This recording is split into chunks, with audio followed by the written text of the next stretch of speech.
धनबाद में जज के कत्ल की गुत्थी और भी रहस्यमयी होती जा रही है। ऑटो ने टक्कर मारकर जज की हत्या की, इसका सीसीटीवी जैसे ही सामने आया तो ये मर्डर मिस्ट्री करीब करीब सुलझती नजर आई।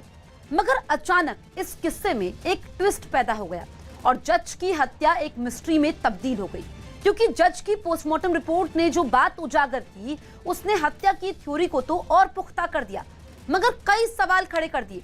और सबसे बड़ा सवाल ये कि आखिर जज उत्तम आनंद की जान का दुश्मन है कौन। इसी बीच इस रहस्य को सुलझाने के लिए अब सीबीआई को जांच का जिम्मा देने की सिफारिश की गई है। जज की मौत का गहरा रहस्य। अभी तक अधिवक्ताओं को तो हत्या होते हुए देख रहे थे, लेकिन जज साहब लोगों को भी मारने लगे। धनबाद कांड में नया पर्दाफाश।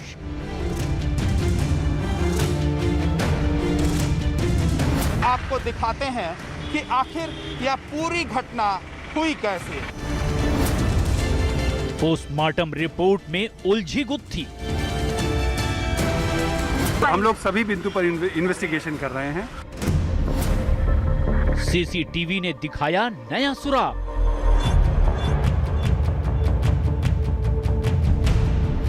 सीसीटीवी में एक शख्स ठीक ऑटो के पीछे मोटरसाइकिल से जाते हुए दिखाई दिया है। शक की सुई बाइक सवार की ओर घूमी।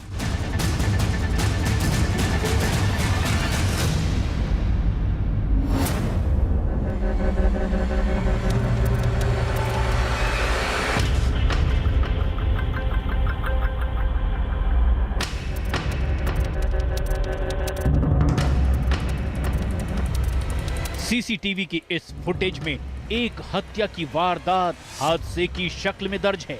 एक नजर में देखने पर सीसीटीवी की इस फुटेज में धनबाद के जज उत्तम आनंद की मौत एक मामूली सा सड़क हादसा जैसा नजर आती है।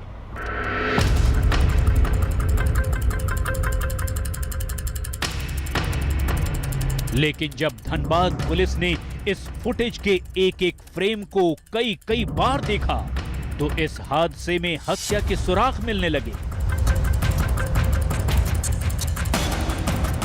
मगर ये सुराग जिन सवालों को अपने साथ लेकर आए, उन्होंने धनबाद पुलिस का सिर चकरघिन्नी कर दिया।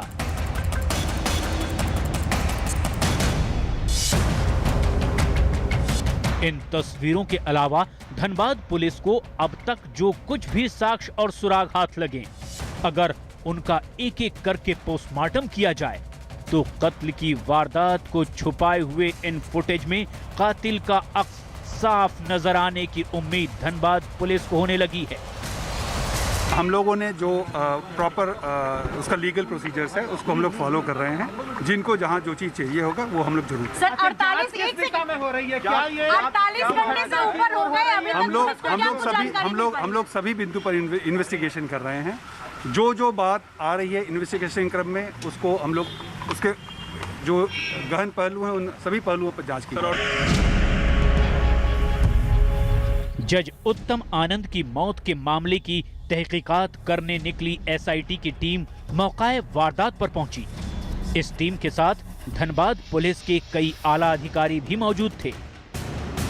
जज उत्तम आनंद की मौत के मामले में सामने आए सीसीटीवी को खंगालते हुए पुलिस को एक संदिग्ध जरूर नजर आ गया, जिसने पुलिस की आंखों में चमक पैदा कर दी।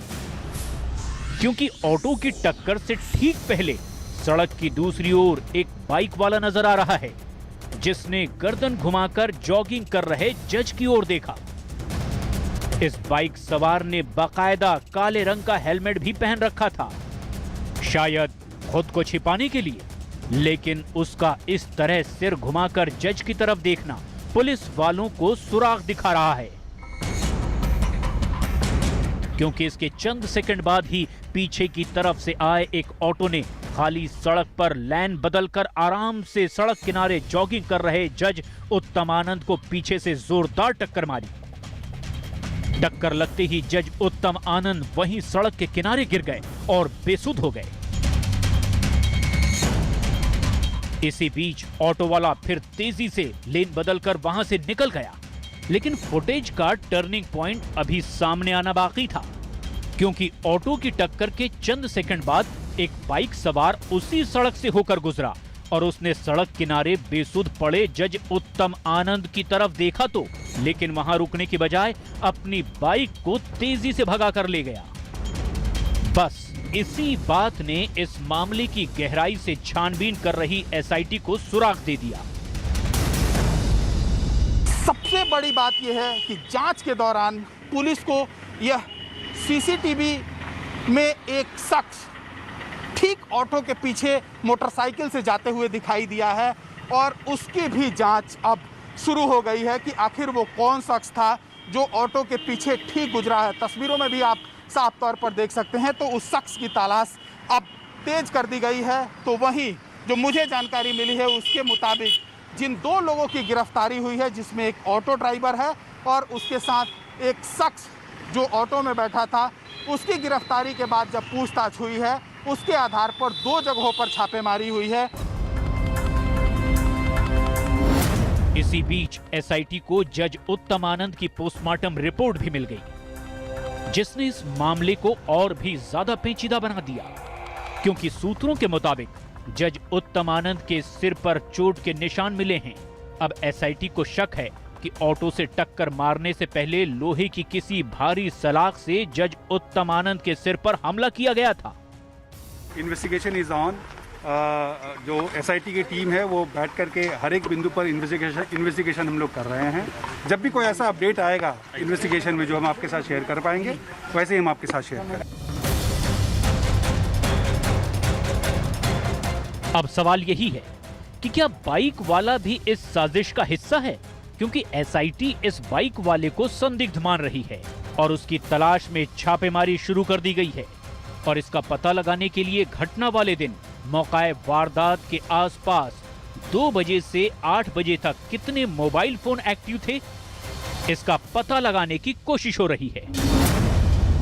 इस बीच रांची से पहुंची फॉरेंसिक टीम ने कोर्ट मोड़ रणधीर वर्मा चौक के पास से मौके से कई साक्ष्य जुटाए।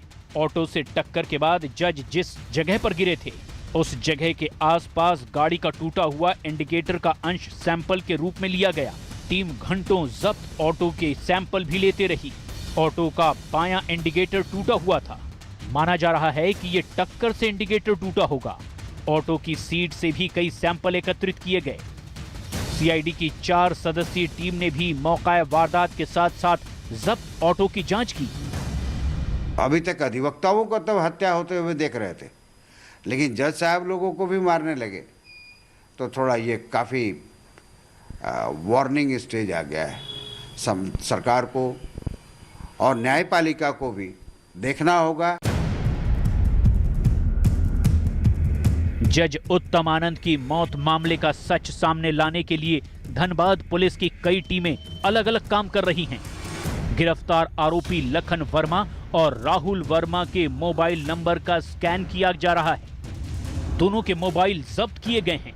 लखन और राहुल से जुड़े आधा दर्जन मोबाइल नंबरों का कॉल डिटेल रिकॉर्ड खंगाला जा रहा है। धनबाद में जज उत्तम आनंद की मौत हत्या है या हादसा, इसका पता तो जांच पूरी होने के बाद ही चलेगा। परिवार वाले शुक्रवार को झारखंड के सीएम हेमंत सोरेन से भी मिले। बहुत जो है सो तकलीफ, बहुत ग्रीफ में हूँ। मेरा परिवार जो है सो सब बच्चे लोग जो है सो हैं, सब परिवार मेरा बर्बाद हो गया। मैं इससे ज्यादा कुछ नहीं कर सकता। मेरा अपील ये है कि इस पर जो है सो जो कल्पित है, केस ऑफ मर्डर है ही, और वो जो है सो कल्पित को पकड़ के उसको सजा दिया जाए। मुमकिन है कि अब एसआईटी इस पूरे घटनाक्रम का रिक्रिएशन भी करेगी और गिरफ्तार हुए दोनों लोगों के अलावा सर्विलांस पर लगे तमाम मोबाइल नंबरों की तलाश से भी पुलिस जल्दी ही अब जज की हत्या का पूरा सच सामने लाएगी। हरियाणा में